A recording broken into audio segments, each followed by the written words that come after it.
Greetings all you movie junkies and entertainment lovers, and welcome to another retrospective video. Today we're going to be taking a look at the 1980s horror anthology series, Monsters. And the series was created by and produced by the same people who brought us the another famous horror anthology series, Tales from the Dark Side. So as you can probably gather from the title is that this particular horror anthology series focuses on a different monster each episode. We've got vampires, wasp woman, aliens. It's completely different each episode.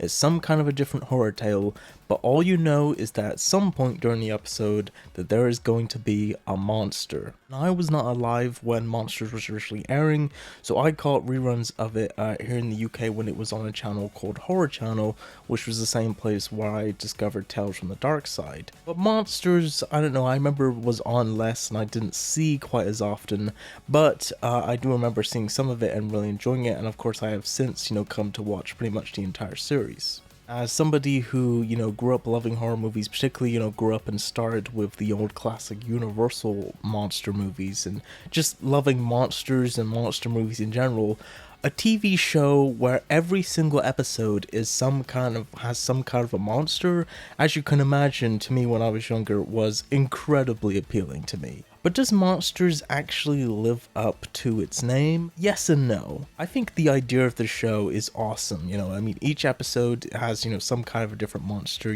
that idea for a horror anthology series I think is great. Very similar to Tales from the Dark Side, being made by the same people, being the same production company. As you can imagine, its budget was very, very low, and much like Tales from the Dark Side, each episode would only take place in one or two locations, with very few actors, normally only, 2 or 3 actors maybe total. And then of course there would always be some kind of a creature effect or monster or whatever. The only difference from Tales from the Dark Side is that this was very much much more of a strictly horror series, while Tales from the Dark Side was a little bit more genre bending, and wouldn't always be, focused on some kind of a monster or whatnot. It was more of a, kind of would go into Twilight Zone-esque type of territory with the kinds of stories that it would do, whilst Monsters was much more of a basic, horror series, being the fact that the focus was monsters. The monsters that you would get in this series would range and be vastly different from episode to episode, which again was both a blessing and a curse for this series. Now, some episodes you go in and you pretty much can kind of figure out where the monster is going to come into play, what the monster is going to be. But there's other episodes where you're watching it and you're like, okay, I know there's going to be a monster at some point in this thing. Where is it? Like, when's the monster actually gonna come and be in this thing? And sometimes, the actual said monster doesn't come into play until the last maybe 4 or 5 minutes of the show. You're going into this series, expecting to see monsters, you are going to be kind of disappointed sometimes, because the monsters, again, you're watching it, you're like, where's the monster? I'm waiting for a monster to show up. But sometimes there's nothing, and other times, the monster shows up pretty quickly, and it's like, oh, okay, that's the monster for this episode. The fact that the show was monsters and focused on monsters and promised a monster every episode, again, I think was both, I think that this show's, biggest strength and biggest weakness, that made it unique, but at the same time, I think also kind of kept it back because, you're waiting to see when's the monster going to show up? What kind of monster is this episode going to focus on?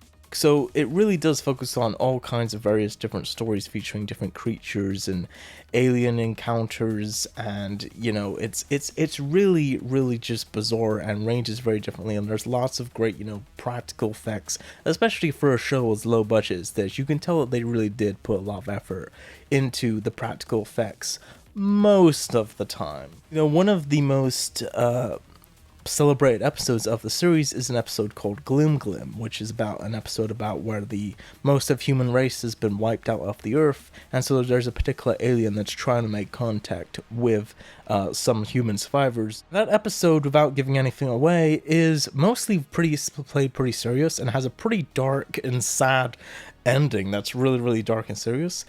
And a lot of people love that episode, but for me personally, I like that episode, but it's not one of my favorite, only because I find it difficult because the actual alien design is just so goofy looking. Like, it's one of the ones where for some reason, I guess they had to skimp on the design and the effects work, so the alien just is completely fake and unrealistic looking.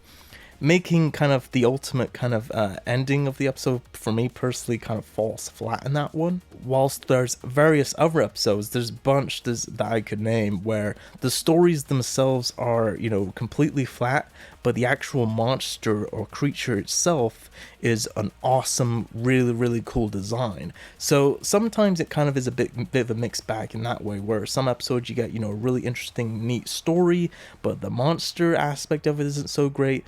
And then there's other episodes where, you know, the story's flat, but the monster is really cool.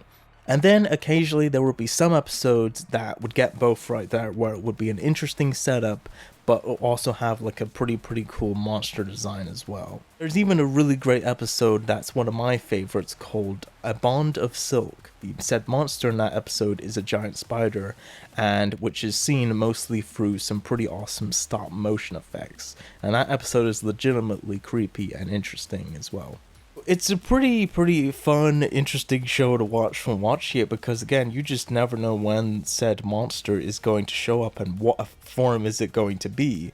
And so it is kind of, I would say again, sort of the biggest strength and weakness of the show, because you just never know what you're going to get. And some episodes are going to be really satisfying, and others are going to be really disappointing. So if you are someone who's, you know, hasn't seen the show before and you're watching it and you're just getting into it, my best sort of recommendation would be to just kind of more or less look at it as more of a strict, you know, basic horror anthology series. I think if you go in really kind of expecting each episode to, like, you know, alright, what's gonna be the cool monster this time, you're gonna be disappointed a lot of the time. Whereas, well, I think if you go into it just kind of, you know, looking at it the same way as, I don't know, you would look at, you know, watching Tales from the Dark Side, you might be more pleasantly surprised when some cool, awesome, you know, monster designs show up. So if you're a monster lover like me and a horror anthology nut like me, Monsters, I would say, is a must watch. I think that I would, you know, for the most part say that it's pretty much on par with Tales from the Dark Side. But, you know, again, it's the thing about horror anthology shows is that it's always going to range with what kind of stories that you personally are looking for. But the thing about Monsters is that if you're just going in as a generalized monster fan, I think that you will find enjoyment in pretty much most of the episodes. It's definitely one that's worth a watch, but don't go in expecting to, you know, be blown away, because most of the time you won't be. But a lot of the times I think you will be pleasantly surprised if you keep your expectations low. So it's a really great horror anthology series that is definitely worth checking out, especially if you're a monster lover. Now, in terms of the show's availability, the entire series is available in this wonderful complete series DVD set that was released by E1 Entertainment, and which has all 3 seasons in their separate cases. Unfortunately, the show, of course, in terms of quality, is not in the best of shape, because it's one of those that was, you know, kind of in the standard definition days, and the budget for this one was really low, so it was shot and mastered on video and everything. So the quality is honestly fine, but it's, you know, it's not the best quality in the world. I mean, this is pretty much the best you can expect from it. It's very unlikely that it will be released on Blu-ray at any time in the near future. So if you're looking to get the series, then this complete series set is definitely worth getting. Alright guys, that's it for this retrospective video. Thanks for watching, be sure to subscribe for more videos, and until next time, be sure to consume as much entertainment as humanly possible, and I will see you in the next video.